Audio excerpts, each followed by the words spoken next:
Bueno, la segunda parte de esta clase es los tipos de errores en las encuestas y algunos conceptos claves al respecto, ¿ok? Esto les va a generar muchas dudas, muchas dudas, ¿ok? No se preocupen que si se fijan, les voy a mencionar esto acá, pero al final de la tercera clase, asincrónica y también en la sincrónica, o sea, cuando nos juntemos a discutir los viernes, vamos a volver a ver lo que vamos a ver acá. Entonces, les pido primero como que esto lo tomen así como con calma, ¿ya? Porque vamos a ir viendo cuáles son, ¿cierto?, los alcances y cómo hay que entender estos posibles errores que están en las encuestas. Y después de que terminemos de ver las cosas de muestreo y hagamos cierto, algunos ejemplos con temas de cuestionarios, etcétera, vamos a cierto, volver a tratar de recuperar esta confianza, cierto, en las encuestas, que ahora en este momento se les va a ir un poco.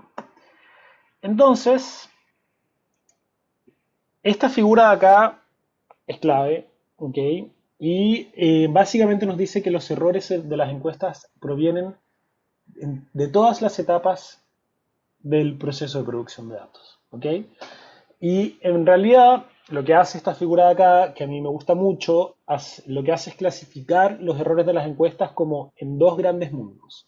Los errores, ¿ciertos?, asociados a la medición y los errores asociados a la representación. Entonces vayamos por el lado de la medición primero, olvídense de lo que está a la derecha, y veamos qué es lo que dice acá. En el fondo, acá lo que nos está mostrando es que cuando nosotros tenemos una encuesta, ¿verdad? Lo primero que existe es como un constructo. Un constructo es una idea, un concepto, ¿cierto? En lo que se basa nuestra necesidad de información. ¿Por qué estamos, ¿cierto?, haciendo una pregunta en específico, y que básicamente es lo que realmente queremos medir? Por ejemplo, empleo, desempleo, ¿verdad? Ahí hay un constructo, una idea, un concepto que es estar empleado o no, ¿verdad? Eso es un constructo. Luego existe una medición, que es una pregunta o una serie de preguntas, ¿cierto?, plasmadas en un cuestionario que buscan capturar, ¿cierto?, y medir ese constructo, ese concepto, ¿cierto?, que es el que realmente nos interesa, ¿verdad? Luego, las personas, ¿cierto?, que responden a ese cuestionario dan una respuesta, que es lo que se muestra acá. Luego, esa respuesta queda plasmada en un cuestionario en papel, o en una tablet, o en una página web, etcétera, y se forma una base de datos bruta, que se le llama, ¿ok? Que básicamente es las respuestas que dieron las personas. Pero esos datos, ¿cierto? Esa base de datos se edita después, ¿verdad? Yo les voy a explicar ahora por qué se edita. Y eso finalmente es lo que, ¿cierto?, por el lado de la medición lleva a los datos que finalmente nosotros observamos. Entonces, entre cada uno de estos pasos existen posibles errores. El error de validez es el que se da entre el constructo y la medición, ¿ok? Esto, por ejemplo, puede pasar cuando las preguntas están planteadas de una forma, utilizan conceptos, lenguajes, o la forma, ¿cierto?, en la que se presenta el cuestionario no permite que las personas entiendan lo que realmente les están preguntando, ¿ok? Entonces pueden no entender el concepto, o puede que el concepto no esté adecuadamente capturado, ¿cierto?, en el cuestionario. Eso es el error de validez, cuando lo que llega y se plasma en el cuestionario, ¿cierto?, y lo que se pregunta no es igual al constructo, ¿ok? Por ahora no les voy a decir cómo se solucionan estos problemas, pero hay varias formas en cómo solucionar cada uno de estos errores. El error de medición, ¿cierto?, es el que se da entre la medición y la respuesta que efectivamente da la persona. Entonces acá esto puede pasar porque, por ejemplo, de nuevo, una persona quizás leyó mal una alternativa y la marcó, o la leyó rápido. O por ejemplo, en los tablets existe algo que se llama como el problema del dedo gordo, que es que de repente yo aprieto una alternativa y realmente sin querer apreté la de abajo, el cuestionario se va avanzando y ahí se dio un error, ¿cierto?, en el que la respuesta, ¿cierto?, no era la que realmente eh, la que realmente estaba ocurriendo en la realidad, ¿ya? Luego está el error, ¿cierto?, de procesamiento, que es el que se da entre la respuesta y los datos editados. ¿Por qué se editan los datos? Porque realmente hay veces que las personas justamente responden mal, ¿ok? O sea, por ejemplo, una típica razón por la cual se editan los datos es que una persona en una encuesta, un hombre, ¿cierto?, que haya respondido que su sexo biológico es hombre, responda que está embarazado. ¿Ya? Ok, eso es algo que no puede pasar, o que haya una inconsistencia entre lo que responde en una parte del cuestionario y otra.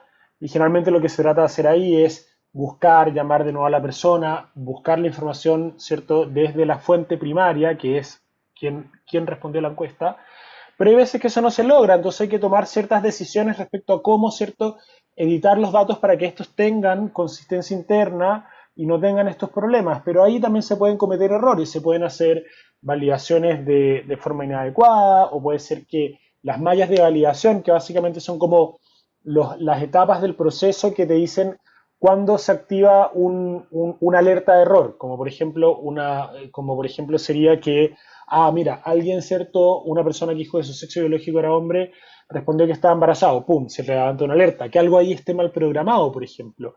Todo eso pueden, cierto, inducir a errores de procesamiento. Y todos esos son los que están por el lado de la medición. Por el lado de la representación, ¿cierto? Son los que tienen más que ver como con la parte del marco muestral, del muestreo mismo, etcétera. Entonces, acá lo que existe es una población inferencial, ¿cierto? Un universo, ¿ok? Y de eso nosotros bajamos a una población objetivo. Ahí como que simplemente hay un proceso conceptual que tiene que ver con el objetivo de la investigación o con la necesidad de información que se tenga, que es como decir, bueno, el universo son todas las personas que están en Chile. Y luego la población objetivo puede ser, bueno, las personas residentes en Chile de 15 años o más. Entre esos dos no hay un error porque realmente simplemente son como definiciones distintas, ¿cierto? Y no hay error que cometer. Pero entre la población objetivo y el marco muestral, que es lo que está acá, hay un paso. Es decir, yo puedo querer medir a todas las personas, ¿cierto?, que residen en Chile, pero en mi marco muestral voy a tener solamente información de algunas de esas personas, no de todas, ¿ok? Luego, entre mi marco muestral y la muestra misma, ¿cierto? Que es como que, por ejemplo, o sea, puedo tener un marco muestral que tenga millones de personas, pero no tengo los recursos para encuestar a millones de personas, encuesto solamente a unos cuantos miles, ¿cierto?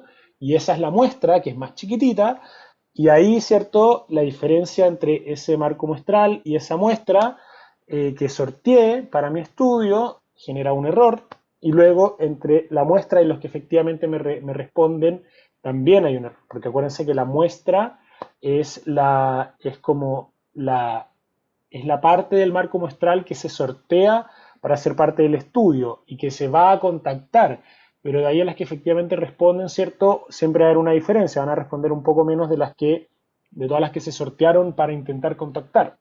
Entonces, ¿cómo se van llamando estos errores? Bueno, entre la población objetivo y el marco muestral se llama error de cobertura. Esto básicamente es como cuando nuestro marco muestral no es lo suficientemente exhaustivo ni completo como para realmente representar a toda la población objetivo.